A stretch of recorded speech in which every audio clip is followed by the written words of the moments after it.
dependência química, ela vem muito forte. Por quê, né? Porque a gente tem a impulsividade. Vamos pensar aqui. Você é um indivíduo que a tua vida inteira você não foi aceito, você não se entende, buscou a aprovação dos outros. A primeira coisa, cara, às vezes quando você tá numa rodinha na adolescência, num momento que te oferecem é pra você ser aceito. Você vai usar ali porque você quer ser aceito. Você quer entrar ali, né? Até pra qualquer pessoa. Quando você tem um transtorno, é a impulsividade, cara. E é incrível porque na adolescência eu não tinha tido experiência nenhuma com drogas. Nenhuma. E aí quando eu comecei a trabalhar com um evento, o meio favorecia isso, né? E qual foi a treta, mano? A minha dependência, e você nunca deixa de ser dependente químico, tá? A primeira coisa que você tem que ter consciência é que você não deixou de ser dependente químico. Eu não deixei. Eu tô há tanto tempo sem usar, mas eu continuo sendo um dependente químico. Você não deixa de ser TDAH. Você não deixa de ser bipolar, né? Então eu não deixei de ser dependente químico. A todo momento eu tenho que cuidar das minhas ações, das minhas atitudes, o meio que eu vivo, para que eu não tenha recaída. E aqui tá um ponto.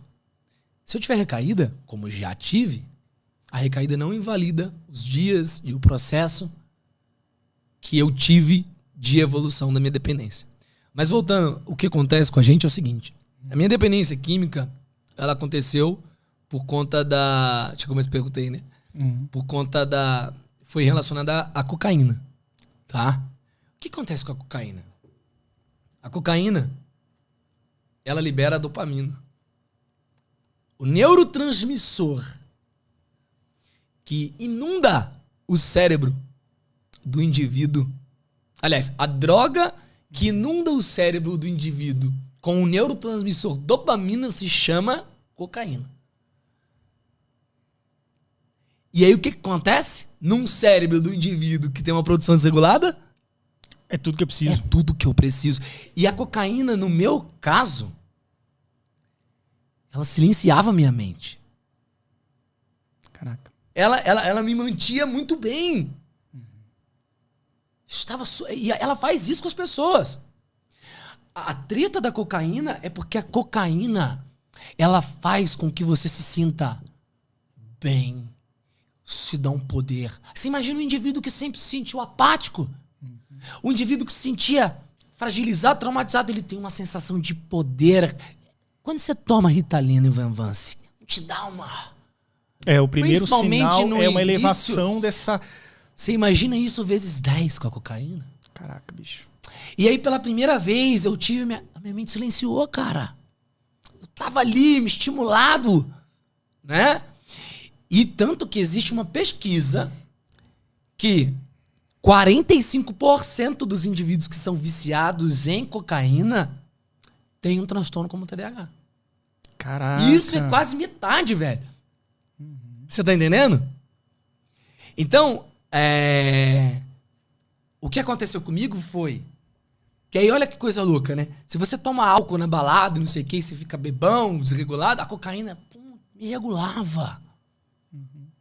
A poder, sentimento. E você não sai dela. Você fica naquele ciclo, é muito difícil. E aí, cara, você começa a... No primeiro momento, né? Você acha que você tem controle. E eu paro quando eu quiser. O sintoma que indica que você não tem controle é quando você acha que você tem controle. Quando você fala assim, ó, fica tranquilo que eu tenho controle, ó, de boa, eu só uso no final de semana. Esse é o primeiro passo, o primeiro sintoma de que você não tem controle, que você já está viciado.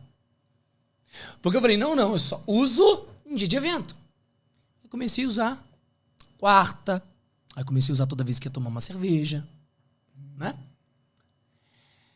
Então, aquilo... E aí, se entrei num relacionamento que a pessoa também usava. Você tá entendendo? Ambiente. Ó, o meu ambiente, balada. Meus amigos usavam. Relacionamento usava. Aquilo se tornou normal. Tá? E aí eu sentia poder, né? Aquele sentimento. É tudo que você queria.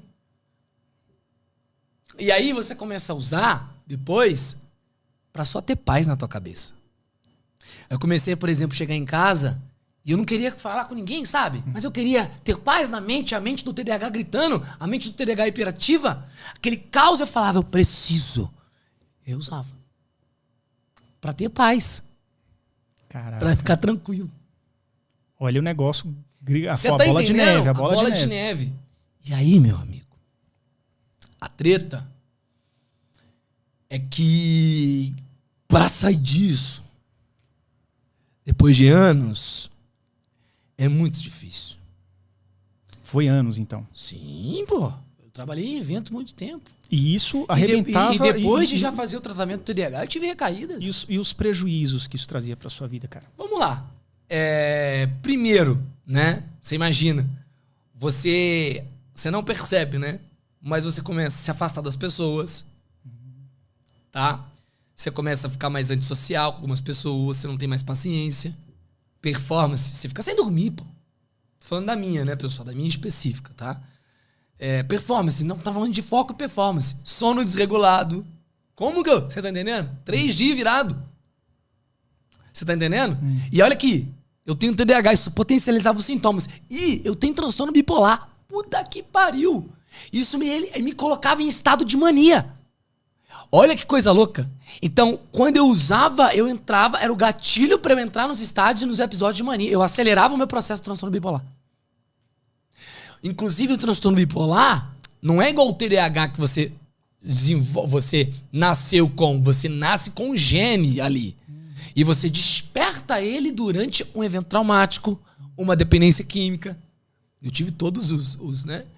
Você tá entendendo? Então, eu potencializei muito. A gente só chega no diagnóstico de transtorno quando aquilo está trazendo prejuízo na tua vida. Tá? Então, se determinadas coisas acontecem, mas não traz um prejuízo significativo, não pode ser encaixado como transtorno. O que é transtorno? Transtorno nada mais é do que você ter um comportamento disfuncional para as situações que você vive. Tá? Então, o transtorno do déficit de atenção e hiperatividade é o cara ter um comportamento disfuncional para estudar, numa carteira, quando tá estudando ali no colégio, né? Enfim, em diversas situações. Se pegou aquele comportamento e percebe-se que aquilo é diferente das pessoas. O transtorno bipolar é a mesma coisa. Então, transtornos são comportamentos disfuncionais que hoje, vivendo em sociedade, na maneira que a nossa sociedade se organiza, com os processos e coisas que a gente precisa ter responsabilidades, a gente não consegue ter assertividade nisso. Tá? Essa é a verdade. Então, quando você percebe que, pô, tá trazendo prejuízo no teu relacionamento, você não consegue estudar. Tem gente, cara, que às vezes funciona parecido com a gente e não tem prejuízo, talvez. Exato. O que eu acho raro, mas às vezes tem só traço de TDAH. Né? Então não traços... se encaixa como um transtorno. Porque transtorno, desculpa te interromper, não é como você acender e apagar uma luz. Tá? Imagina o interruptor. Eu aperto o botãozinho, acendeu a luz. Eu aperto o botãozinho, apagou a luz. Não existe a luz tá meio... tá meio acesa ou apagada. Ou tá acesa ou tá apagada. Não existe a tá meio grávida. Ou tá grávida ou não tá. Transtorno não é assim. Transtorno é como se... É um espectro, né? Então o que acontece? É como se fosse o botão de volume do carro. Sabe o botão de volume? É aquilo. Existem vários aspectos ali, vários níveis ali, né? A gente não pode ser preto ou no branco. Antes de chegar no TDAH, você precisa eliminar todas as possibilidades de não ser o transtorno. Como? Como tá teu sono? Atividade física. Quando você regula uma série de coisas, às vezes, tudo aquilo que você achava que era falta de atenção, falta de foco, vai ser regulado. Quando você regula rotinas. Quando você estrutura o ambiente. Nem tudo é TDAH. Nem tudo é TDAH. Às vezes é só você mesmo que precisa ajeitar algumas coisas aí. Se está te incomodando, se a pulguinha na tua cabeça levantou com tudo que a gente fala e traz pra você, busca um profissional. Quando você busca um profissional e você sai do profissional com confiança de que o que ele te trouxe é verdade, é aquilo, se sentir confiança nele, é lá que você vai ter tua resposta. E aí você imagina, eu estava num lugar que não estava alinhado com o que eu esperava, né? Não estava conseguindo ajustar a minha rotina da maneira correta, porque eu queria seguir uma maneira, né, de produtividade, de foco, né? O ambiente perfeito pro caos. E aí um dia, cara, tava gravando a série Divergente. Eu fui gravar com uma médica. E aí ela me chamou pra conversar. Falou assim, vamos trocar uma ideia? A gente tinha uma proximidade. Ela falou assim, olha, conhecendo você já há um tempo, conhecendo a tua história e vendo a maneira que você tá, não tem só TDAH aí. E era visível, como é que a gente não percebia, né? Na verdade percebia, só que as pessoas eu acho que não falavam. Porque, Yuri, era muito visível, quando eu chegava às vezes num ambiente, eu tava num estado de mania, vamos falar assim, e aí que tá o psicoestimulante, ele acabava potencializando quando eu estava nesse momento. Era visível chegar num lugar, Yuri, e as pessoas me olharem diferente. Eu percebi o olhar das pessoas. Eu percebi quando eu entrava numa sala, as pessoas me olhavam com um olhar diferente, me recebiam de maneira diferente, porque eu tava demais. E eu não conseguia regular aquilo. Aquilo era eu. Né? Eu não dormia direito, cheio de ideias, minha fala cada vez mais rápida. E aí eu comecei a perceber que era diferente, só que eu achava que era o estímulo da medicação ou os dias que eu estava mais hiperativo, e não era. E aí, então, não cara, era só. E não era. E foi muito foda pra mim, velho. Porque eu não sei, falar de TDAH, cara, tinha sido tornado tranquilo pra mim. E transtorno de déficit de atenção e hiperatividade, querendo ou não, tem um peso, tá? Agora, transtorno bipolar acaba tendo um peso diferente. Ter o diagnóstico de TDAH não é tranquilo, vocês estão me entendendo, tá? Transtorno é peso, mas ele tem um peso, né? Tanto que as pessoas, você só tem TDAH. As pessoas falam essa besteira. Agora, quando você tem um diagnóstico de transtorno bipolar, isso doeu pra mim. Eu comecei a pensar, falei assim, como que eu vou tocar minha empresa? Com as pessoas. O que os meus funcionários, meus colaboradores vão pensar? Como que eu vou tocar um relacionamento futuro? Como que eu vou chegar pra alguém que eu tô conhecendo falando eu tenho um transtorno bipolar? Esses questionamentos começaram a entrar na minha cabeça e eu não fiquei bem. E eu tô no processo até hoje, tá? De entender. Né? É um processo contínuo. É um processo contínuo, vai ser sempre um processo contínuo. E aí, eu comecei a ter que tomar determinadas decisões, né? Que não são decisões fáceis, tá? Uma das decisões, por exemplo, é quando eu percebo hoje. Agora eu tenho a medicação que está perfeita e ajustada, né? Mas eu tive que tomar decisões que não são fáceis, Yuri. Por exemplo, quando eu percebo que eu não estou bem, e a minha bipolaridade não é daquela que eu entro, eu me embolo nos números, mas a minha bipolaridade não é daquela que eu entro na fase depressiva, tá? Eu fico mais em mania, né? Isso, eu já ouvi falar. Tem mais mania, mais depressiva. Isso, o meu tipo é que sempre tá pra cima, tá? Entendi. Então o Simon tem pouquíssimos episódios, vamos dizer assim, de estar baixo. E aí, quando eu percebo que estou além, eu tive que tomar a decisão de chegar pro Márcio, que é um amigo meu, pessoal, é o gestor hoje do TDAH pra gente grande, e falar, seguinte, toma aqui meu cartão de crédito, toma aqui. Você vai mandar pra mim uma quantidade todos os dias. Olha isso. Por quê? Porque eu sei que às vezes eu vou passar numa loja, vou comprar um monte, eu vou tomar decisão errada, eu vou fazer coisa que depois eu me arrepender. Isso é fácil pra um cara de 28 anos, dono de uma própria empresa. Muito corajoso. Colocar isso na mão de uma outra pessoa e reconhecer. E essas coisas que quando você tem um transtorno bipolar, você tem que começar a tomar decisão. E aí você entra em questionamentos. Será que eu vou tomar conta da minha empresa e a galera vai... E você entra, então, aceitar o diagnóstico está sendo muito mais difícil, tá? Do que quando eu aceitei o diagnóstico de TDAH. Porque é como se aceitar o diagnóstico de TDAH... E aqui que tá por que eu não gosto de romantização? Porque a romantização levou muitas vezes o TDAH a não ser olhado da maneira que deveria. Séria. E olha só, Exatamente. eu achei que era legal ter TDAH. Quer um episódio de mania bipolar? A minha Isso tatuagem. aí. Tatuagem TDAH. Sério? Depois que eu fiz, eu me arrependi. Porque eu falei, cara, como é que eu fiz um negócio dele? Hoje não, hoje eu ressignifiquei, né? É isso e tranquilo pra mim. Mas isso aqui não foi impossibilidade de TDAH. Tá? Então, as pessoas que romantizam o transtorno, elas romantizam de uma forma que quando você recebe o diagnóstico de TDAH, parece que é legal. Parece que é cool, né? Agora, eu fiquei, tenho TDAH, né? Que legal. Ai, Michael Phelps tem não sei quantas medalhas. Tata Werneck é apresentadora de TV. Então esse é o segredo. Então você esse tem é o que ter segredo. TDAH pra você TDAH, não, cara, para com essa merda. Aí eu recebi o de transtorno bipolar. Pergunta se ficou legal. Porque não tem romantização sobre ter um transtorno bipolar. Nenhum.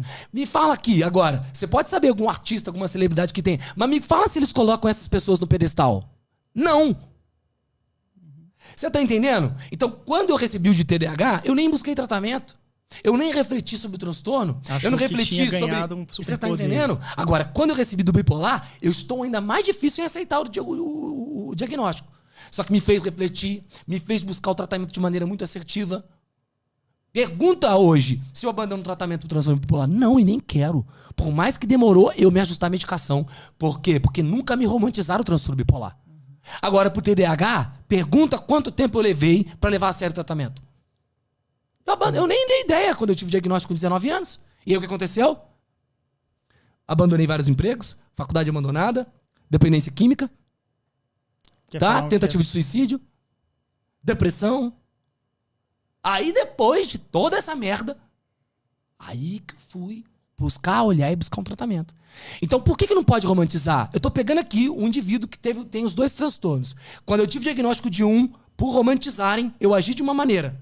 Quando eu tive diagnóstico de outro, que é um transtorno não romantizado, eu tive uma outra atitude diferente. Gente, pra você ter TDAH e ter transtorno bipolar e conseguir alinhar a medicação não é fácil, tá? Porque uma medicação me eleva, sendo que a outra baixa. Então, é uma treta. Mas existe e é possível, tá? Com o médico profissional correto. Então, você vai precisar, sim, ter o acompanhamento. E, caso necessário, você vai precisar tomar uma medicação pra dependência química. Então, vencer a dependência química não é um processo solitário. O erro é que você tem vergonha. O erro, inclusive, é a vergonha do que você faz pós usar a droga. Exato. É a vergonha moral. A vergonha moral. A vergonha moral é pior. Tá? E que tá, meu amigo. Ressaca moral que fala. A ressaca moral de quando... Só que o pós usar a droga é o problema. Muita gente tem comportamentos e faz coisas que não faria. Porque você fica mais impulsivo, cara. A tua barreira e o teu freio acabou. Tá? Entra outro ponto que é fundamental. Se você não está construindo algo, se eu não tivesse o projeto, não tivesse construído, não estivesse engajado nele, eu também não iria conseguir vencer. Uma das coisas que eu coloco, Yuri, que quem é aluno meu sabe, eu defino 7 ingredientes que você precisa ter na tua rotina para blindar a tua saúde mental. É uma rotina blindada. Quais são os 7 ingredientes? Primeiro, chama MASPLE. O que é isso? O que é o MASPLE? Eu gosto de colocar esses nomes que fica fácil de decorar, tá, gente? M é de meditação, que aí você não precisa meditar, virar um zen budista. É só você fazer respirações, um ciclo de respiração diafragmática que eu falo no dia, tá? A, de alimentação. Você precisa começar a olhar pra tua alimentação, sim, que seja comer uma fruta por dia, tá? Essa de sono. Teu sono tem que estar no jeito, se não tiver no jeito, ferrou. Mas P de pessoas. Muitas pessoas se isolam, não estão conectadas com outras pessoas. Isso é um tiro no pé para quem tem transtorno. Você precisa de pessoas. O outro P de projetos. Não tem como você construir, não tem como você lidar com a tua saúde mental se você não estiver construindo algo, você sentir que seja um projeto de leitura, que seja um projeto do podcast do Yuri. Cara, o que te mantém em movimento é porque você tem projetos. E tô sempre... Se você não tem um projeto, você vai cair no quê? Exatamente no que eu falei. Em outra coisa para ocupar aquele espaço. E a droga entra aí. Pessoas que são viciadas. O seu projeto, o seu desenvolvimento tem que ser a sua droga, digamos assim. Pessoas que têm vício são pessoas que possuem inevitavelmente traumas. Traumas que não foram solucionados. E a única forma de eu conseguir lidar com esse trauma é eu ocupando o espaço quando ele me vem. Eu não sei lidar. Então eu preciso ocupar esse espaço com alguma coisa. E é muito bom eu conseguir me entorpecer, viver, né? Lidar com aquele trauma de uma outra maneira, usando alguma coisa, tá? Então, traumas te levam, sem dúvida nenhuma, a uma probabilidade muito grande de desenvolver isso. Aí o P de projetos, né? L de leitura, eu considero... Tem que ter um espaço. Leitura até pra dormir é bom. Eu gosto. Um livro, uma página por dia vai te desenvolver como pessoa. Tá? Vai abrir tua mente pra muita coisa. Eu não estaria aqui se não fosse por isso. O Yuri também não. E o último é de exercício físico que você tem que fazer. Se você cuidar desses 7 ingredientes, pode parecer muito, né? Mas como em hábito, fazendo uma flexão por dia, comendo uma fruta a mais, você começa pequeno. Você já vai construindo e vai blindando. A gente que tem transtorno, a gente se torna um imã para outros transtornos. Se você não cuida da tua saúde com esses 7 ingredientes, no meu ver, você se torna um imã para uma depressão, para uma síndrome do pânico, para uma dependência química. É verdade. Foi o que aconteceu comigo. Tá? Então, isso tem que estar estruturado. Quando você não tem isso estruturado, não tem jeito. E na dependência química, você precisa de rotina. Você precisa ter isso estruturado. Quando você sai e desvirtua disso, teu gatilho vai ser lá. Tá? Então, porque é muito mais... Ô, Yuri, chega a ser desproporcional. Como que tu quer competir a liberação de dopamina? Deu comer esse amendoim com a liberação de dopamina, deu... Uma droga. Não tem como, cara. Não tem como. É por isso que é droga. Porque ela libera de uma maneira desproporcional. E o teu cérebro, ele... Então, ele nunca mais volta a ser o mesmo. Nunca mais volta a ser o mesmo. Muito cuidado. Só que aí você vê oportunidades perdidas, empregos largados, relacionamentos que não deram certo. Gente, e aquilo vai corroer na tua alma. A tua vitalidade acaba, você não constrói nada, a tua vida começa a ser em prol de chegar o dia pra você usar. E aí eu te digo mais, você tá sem dinheiro, você começa a querer arrumar um jeito pra ter dinheiro pra comprar aquilo. Pra aquilo ali. Aí a tua vida vira em função disso. E quanto que você já gastou com isso? Meu amigo, não tem nem como colocar aqui pra pautar. Qual que é a treta do vício? O seu cérebro, ele não deixa... Não tem como você eliminar um vício. Tem como você substituir ele. O problema é que o vício que a dependência química te traz, a maneira que ela libera os neurotransmissores é tão forte que não vai ter nada que libere igual. Porque, por exemplo, você é viciado em celular. Não, você não vai deixar de ser viciado. O caminho neural do vício ele já foi feito. Tem como você diminuir a intensidade dele, criando um outro tipo de vício pra você. Intencionalmente. Intencionalmente. Então, por exemplo, aquela coisa, pra você largar as drogas, etc., Isso. você investe em projetos pessoais, você cuida de si, cria um projeto novo, um podcast e tudo. Pra você largar, por exemplo, o celular, você ocupa seu dia, vai pra atividade física, vai fazer uma caminhada, uma natação. Não é você querendo se isolar. Não. Você tá entendendo? Tem que trocar. Então, vício, o erro das pessoas é achar que vício você elimina. Você não elimina vício, você substitui vício. Você diminui a tua intensidade num vício. Tá? Seja o vício que for. Você vai diminuir a tua intensidade naquele vício. Ele não vai ser eliminado, só se resetar o teu cérebro. Toda vez que eu ia tomar café, e eu tomava muito café, já tinha o diagnóstico, mas não fazia tratamento. Tomava muito café. Achava que o café, né? Eu era daquele louco do café. Café, Red Bull, olha só coisa certa, né? E eu ia tomar café, lotava de açúcar, era um verdadeiro melado. A Tayana olhava aquilo e falava, Simon, isso é pior do que cocaína. De tanto ela falar, aquilo entrou na minha cabeça e falei assim, beleza. Eu comecei a tirar o açúcar só do café. Eu comecei a parar de tomar açúcar no café. Aí depois, realmente eu cortei. Eu percebi que tomar café sem açúcar era maravilhoso. Eu falei, nossa, eu não sabia tomar café. Agora eu sei tomar café. Ou seja, olha que interessante, dopamina, né? Você criou ali uma nova experiência. Porque essa questão de você criar um novo hábito não tem a ver com a conquista. Tem a ver com a experiência que você vai... Com o processo. Perfeito. A gente pode falar disso depois. Uhum. E aí eu falei, cara, que legal. Tomar café sem açúcar. Agora eu sei tomar café, né? E beleza. É porque é o próximo nível. Isso, café com açúcar nível. É Nutella. E café raiz... Agora eu tô no próximo nível. Eu tomo café sem açúcar. E aí eu comecei a frequentar... Quando eu ia almoçar... Eu sempre gosto de almoçar, tomar um suco de laranja e tal. Sempre. Isso foi sempre. E aí eu... Com açúcar ou sem açúcar? Aí eu... Sem açúcar. E eu comecei a tirar o açúcar dos sucos. Com o tempo, eu não estava colocando açúcar para absolutamente nada. E hoje, eu não consumo praticamente açúcar. Então, olha o processo. O processo não foi assim, vou tirar o açúcar de tudo. Esse é o erro da galera. Porque, cara, pensa comigo. Da abstinência. Você já não tem. A gente já tem... Vamos imaginar isso aqui, o tanque de combustível interno do TDAH, né? O nosso é furado, pô. A gente tem uma produção desregulada de neurotransmissor. Então é o seguinte, o nosso... A gente gasta muito mais e a gente tem menos, vamos falar assim. A gente imagina um tanque de combustível furado.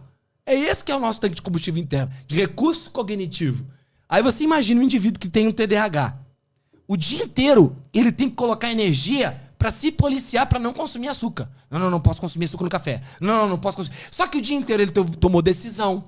O dia inteiro aconteceu alguma coisa. Ou seja, vai chegar um momento que aqueles recursos cognitivos vão acabar e aquela dificuldade, né? Aquela seleção que ele vai estar fazendo pra não consumir esse açúcar, ele não vai ter mais tato. A autorregulação dele acabou. Qual que é a chave pra você não fazer isso? No lugar de você tentar parar e tirar o açúcar de tudo, tira de uma coisinha só. Só do café pós-almoço. Ah, Sam, mas e o café de manhã? Pode continuar tomando ele com açúcar. Ah, mas vai demorar o processo. Hábito é pra vida inteira.